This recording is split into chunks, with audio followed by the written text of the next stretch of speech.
Welcome to our Shield of the Sun video. This is part 5 of Bruce Lee and the martial arts. If you haven't watched our other video, please go back and watch them so you know where we're at. So Bruce Lee defeated him and they dragged the man out of his school, but Lee was also injured in the chest and back area where later on that night, and against his wishes, his wife had to force the prideful Lee to go to the hospital. While there, Lee, realizing that he barely defeated his opponent, wanted to understand why. He began to write down the timing movements of his opponent, and through the study he understood the timing movements his opponent used on him, and he wrote down a way to quickly counter it. And when he got out of the hospital, he began to practice it, and thus also caused demonic activity within him, where the demons channel energy to these new movements, making them even deadlier. Once Bruce had this perfected, he could not wait for another challenge, for he knew the Chinese League were not going to keep their word, and they didn't. When Lee perfected this art, this is when officially he began to call his martial art Jeet Kune Do, more publicly rather than to his students. To demonstrate the power and deadly art of Jeet Kune Do, Bruce Lee decided to take himself and his top students to martial art tournaments and events. Lee was so confident in his new timing style fighting motion that he challenged either the winners of the tournament or any master martial artists among the crowd or competing. The open challenge was that Bruce could beat any of them within 60 seconds or less using his technique.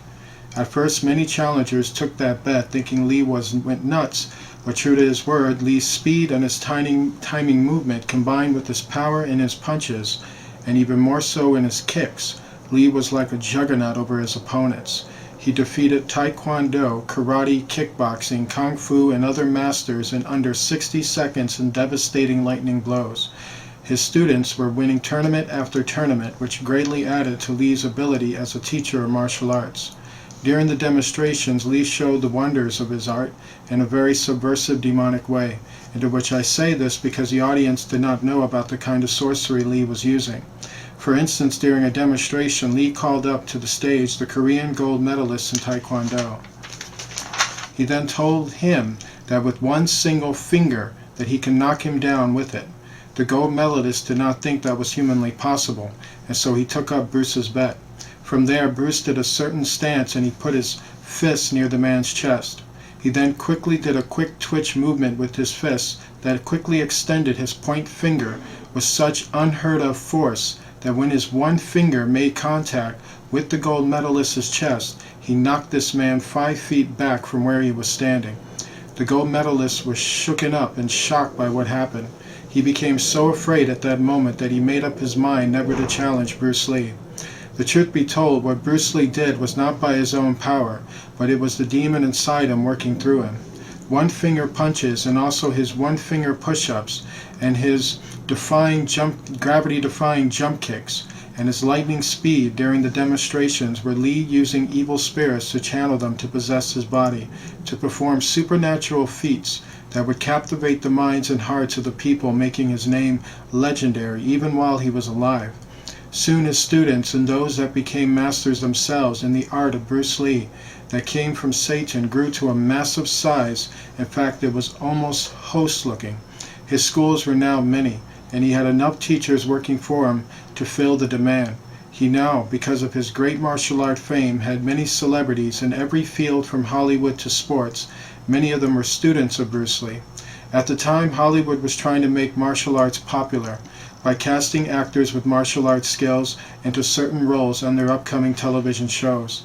Many of Bruce's celebrity students told Bruce that he should get into movies. They saw the potential that Bruce and his martial arts had on film and TV, and they knew that once fans saw it worldwide, they would completely love it. Satan's stars influenced Lee greatly to get into Hollywood. They told Lee about the Baphomet and how one could become a Hollywood star by making a deal with Satan. The more Lee learned about this, the more tempted he became to do it. There had never been a major A-list Asian star in America. Lee wanted to be the first to do it, so badly that he learned about how one goes about getting signed on for Hollywood. Satan's plans were now coming to a full circle, but not complete yet. Soon Lee was put in contact with producers who were members of the Illuminati. They told Lee about what they wanted to do regarding martial arts in Hollywood and how they wanted to make martial arts. They offered Bruce Lee fame and fortune in Hollywood if he would make a contract to offer himself to the Baphomet ceremonies and seal a deal, and if he did it, he would make history. Bruce then made a deal with Satan's Baphomet people that he would serve the interest of Hollywood in exchange for an unknown favor Satan would want at any time he called for it. This odd deal is what spared Bruce Lee the casting couch. Still, he had to conduct the other horrible ceremonies, which involved animal and even human sacrifice of Baphomet tradition to prove loyalty to the Hollywood owners. Bruce, because of the odd deal, he was also not mind-controlled either. Bruce was allowed more freedom in certain matters, if you will, but what Bruce didn't know is that Satan had some awful plans in store for Bruce Lee. Once Bruce made his deal, this martial art guru of extraordinary dark skill was now and once again an actor in Hollywood, and he received the role that first made him famous. Bruce was casted in to play Kato on the Green Hornet. As Kato, the studio wanted Bruce to supply the martial arts and the martial art formats in the show. Episodes of the Green Hornet featured realistic martial art occults and realistic type feuds between martial art warriors. Some of the things shown even upset the Chinese League to where they were sending fighters to the studio to challenge Lee to prevent him from showing their secrets on television. Often these challengers were arrested, but some Lee ended up fighting and soundly defeating them. Lee actually upstaged the actor playing the Green Hornet. The truth is, Lee's presence and skill on the TV show capitalized his audience no matter the color. They all wanted to see Lee thrash people with his martial arts so badly that he became the reason why the show was popular and why it still runs in reruns. Even though the fans loved him, many other producers of Hollywood hated Lee, and they did not see him, nor did they want to see him as an A-list star. They were so racist that they could not see what the money-spending public was seeing in Bruce Lee. They often scoffed and were annoyed at the thought of a Chinese leading man, and the politics at the time was also working against Lee's rise to Hollywood fame as well.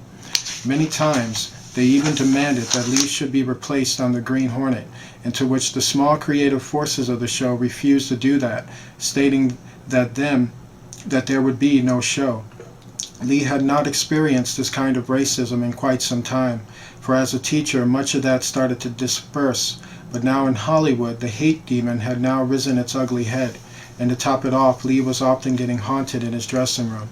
During Lee's last year on the set of The Green Hornet, one of the Hollywood producers asked Lee if he had any ideas for a show, and Lee turned out to have a very brilliant idea for a TV martial art drama. Lee envisioned this series taking place in the Old West, where a kung fu monk goes on a journey to find himself and help people along the way. Lee called this series Kung Fu, and the producer loved it, and he quickly sold the idea to the other producers, even guaranteeing that Lee would be the guy casted for the lead, and he would have creative control. As Kung Fu was being written out under Lee's dictation, the cast and crew of the Green Hornet was informed that the show was being canceled. Lee thought that his next job would obviously be to start filming Kung Fu, which was ready to start filming. There was a problem, however. The racist producers loved the Kung Fu idea only if the lead was a white man playing Chinese. These producers were vehement about stopping Lee from getting the part to his own show, and so they got more ignorant people to their side by convincing them that a Chinese star would not work. And so they then led Bruce Lee on, letting him think that he was going to do Kung Fu, and they continued to soak ideas out of him. Once they used him, Bruce was then betrayed by them and told that he would not be casted for Kung Fu, nor would he receive credit for it, because he was Chinese. This is how they treated him in Hollywood. It was not what Bruce thought it was. Bruce tried, however, to fight back the system by getting support from some of the other Hollywood celebrities he trained. Many of them spoke up for him behind the scenes, regarding him to star in a TV series. One of them even financially produced a documentary featuring Bruce Lee and the kind of teachings he taught his students, into which many of the things he said were very wise indeed regarding health and personal hygiene and protecting yourself from bad influences. But for all of his efforts, the Hollywood racist producers still vehemently stonewalled him. First, they took Lee's ideas and wrote a script out of it behind his back, and they casted a director, and to insult Lee and all Chinese people, they casted a white actor to play a Chinaman by the name of David Carradine. David Carradine, in regards to this matter, did not know where the idea for Kung Fu came from, nor did he know he was being used to stonewall and replace a more qualified person for the role. Carradine actually was a very skilled and gifted martial artist himself, who studied under several real Chinese Kung Fu masters. He even took lessons from Bruce Lee himself. Carradine also comes from an Illuminati blood-related family. His family and Lee's family were very similar. They are Illuminati branch tree families within their respective cultures who are known for being entertainers with a variety of skills and gifts. The Carradine family are sold-out Hollywood entertainers with deep connections with politicians and movie producers. David Carradine was an Illuminati child like Lee was, and unlike Lee, he was a victim of CIA mind control, into which Lee's brainwashing was more in-house than laboratory. David Carradine also was not a racist man, but in fact, and I kid you not, there was times he resented being white, and he often immersed himself in Chinese and Native American cultures as a way of freedom and expression and a life for himself. He was different from your average Illuminati child like Lee was, for you see, both men, deep down and in their consciousness, regardless of their demon possession, into which Carradine was possessed as well by evil spirits, they were men who leaned toward the good. They had, as it is called, good hearts. So the man who replaced Lee on Kung Fu was innocent to what the producers were doing behind the scenes. As Lee was continuing to put himself on the show, one day he turned on the TV with his wife Linda.